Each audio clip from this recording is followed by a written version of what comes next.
नमस्कार दोस्तों, मेरा नाम है अम्बेडकर। आपका स्वागत है हमारे प्यारे चैनल में।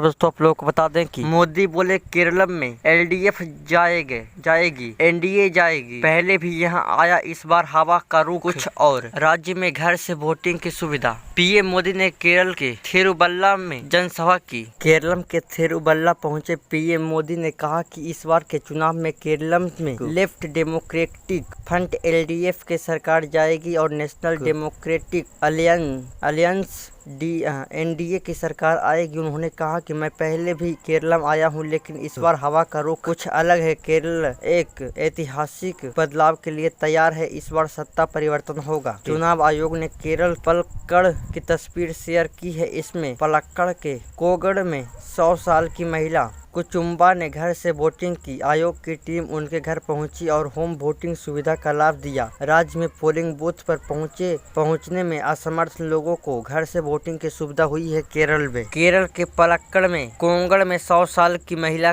कुचम्बा ने घर से वोटिंग की। जैसा कि आप लोग तस्वीरों के माध्यम से देख सकते हैं, एक चुनाव आयोग की महिला एक बुजुर्ग 100 वर्षीय महिला को हाथ पकड़कर वोटिंग करवा रही है और बैलेट बॉक्स में डलवा रही है। बहरामपुर में अधीर रंजन चौधरी के साथ धक्का मुक्की हुई है। जैसा कि आप लोग तस्वीरों के माध्यम से देख सकते हैं बीजेपी की। अब हम लोग चुनाव से जुड़े कुछ अपडेट जान लेते हैं। पश्चिम बंगाल के बहरामपुर में कांग्रेस उम्मीदवार अधीर रंजन चौधरी के धक्का मुक्की हुई है। ये शनिवार सुबह बरहामपुर में जनसंपर्क कर रहे थे। इसी दौरान टीएमसी कार्यकर्ताओं धक्का मुक्की शुरू कर देते हैं। अधीर को भी धक्का लगा। कांग्रेस का आरोप है कि टीएमसी पार्षद भीष्मदेव कर्मकार की मौजूदगी में घटना हुई है। चुनाव आयोग के मुताबिक केरल के यंग वोटर्स 18 से 30 साल के को 9 अप्रैल को वोटिंग वाले दिन पोलिंग स्टेशन तक 2 किलोमीटर के अंदर फ्री राइड मिलेगी। इस बार वोट देने वाले वोटर्स को हलवा पैकेट मिलेगा। हर जिले में 200 पैकेट भेजे जाएंगे। तमिलनाडु के लालगुड़ में चुनाव फ्लाइंग स्क्वाड ने 50 लाख रुपए कैश जब्त किए, जिसका कोई वैध हिसाब नहीं किया जा सका। यह रकम टीवी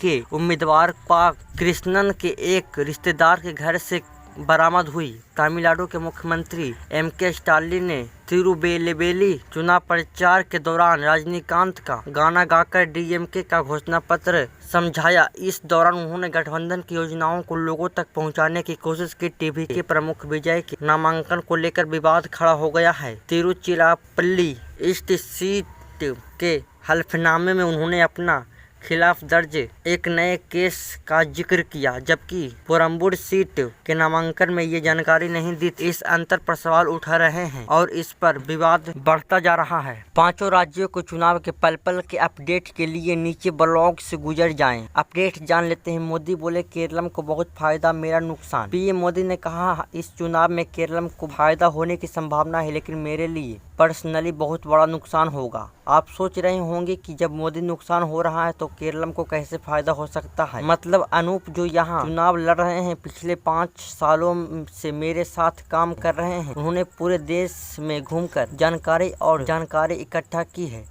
एक तरह से वह मेरे पक्के साथी रहे और ऐसे काम के लिए मेरे दाहिने हाथ की तरह बन गए हैं। पीएम मोदी बोले कांग्रेस गल्फ कंट्रीज को गाली दे रही है। पीएम ने कहा कि कांग्रेस गल्फ कंट्रीज को गाली देने का काम कर रही है, जिससे वे देश नाराज हो जाएं और वहां मौजूद भारतीयों को परेशानी है। पीएम बोले केरल में युवा रोजगार के लिए परेशान। आज केरल में युवाओं का पलायन सबसे बड़ी चिंता है। यहाँ रोजगार के लिए इंडस्ट्री लगाने की जरूरत है। यहाँ सर्विस सेक्टर बने, स्टार्टअप को जगह मिले, सही वैल्यू मिले। लेकिन यहाँ सबसे बड़ी दीवार करप्शन और कम्युनिज्म है। जब ये दीवार टूटेगी तब केरल का विकास होगा। इसके लिए एलडीएल और यूडीएल को हराना होगा। पीएम मोदी बोले लोकसभा और राज्यसभा में 33% महिला आरक्षण होगा। पीएम बोले 33% महिलाएं चुनकर आएंगी। लोकसभा राज्यसभा में 33% महिला आरक्षण होगा। मोदी बोले 16 से 18 अप्रैल तक संसद का सत्र 3 दिन के लिए 16 से 18 अप्रैल को बजट सत्र का सेशन होगा। जो कानून हमने पारित किए हैं 2029 में लोकसभा चुनाव चुनाव से 33% महिला आरक्षण का लाभ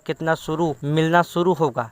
इसका फायदा हमारे दक्षिण भारत के राज्यों को मिले। हमने सभी विपक्षी दलों को मीटिंग में बुलाया है। मैं सभी राजनीतिक दलों से कहता हूं संसद में आए, इस बिल को पारित करें। महिला आरक्षण से जुड़े संशोधन बिल सर्वसम्मानित पास होगा। नारी शक्ति को हित से जुड़ा काम है ने बहुत संभावना दी। मोदी बोले केरल को भगवान पीएम मोदी ने कहा कि हमारे केरल को भगवान ने बहुत सारी संभावनाएं और संसाधन दिए हैं। यहाँ समुद्र में ब्लू इकोनॉमी में मौके हैं और टूरिज्म के क्षेत्र में बहुत सारी संभावनाएं हैं, फिर भी केरल विकास के दौड़ में दूसरे राज्यों से पीछे है। तो दोस्तों आज के लिए बस इतना ही, धन्यवाद।